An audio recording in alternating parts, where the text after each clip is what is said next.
Let's say we want to render this script that we prepared in advance, planets v1.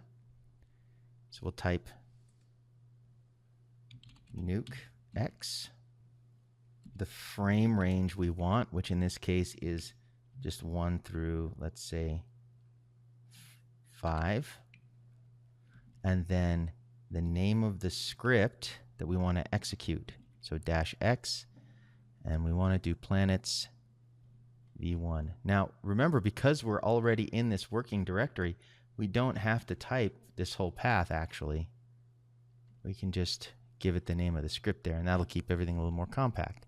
Hit enter, and because we're on a student license here, it wasn't happy. We have to use, we can't use a headless license.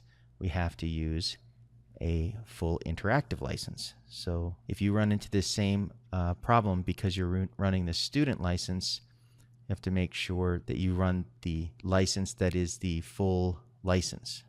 So let's modify our command line a little bit to get that in there. Instead, we have to tell it to use the interactive license. So we add an I here, and then Nuke will start up in the command shell and then execute the script for us. And it's done.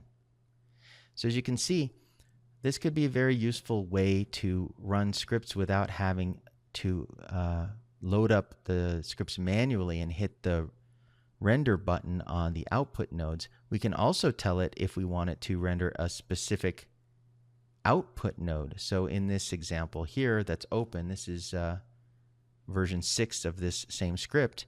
We have 2 write nodes and just 1. By default, it will write out every single write node that is in the script. But we can also just tell it the name of the write node that we would like it to write. And to do that, what you do is, this is planets 6, v6. You give it a -big X, and then the name, the exact precise name of the write node that you want to write. In this case, it's write PNG, and it is case sensitive like everything in Nuke, and then it will only render out that one write node.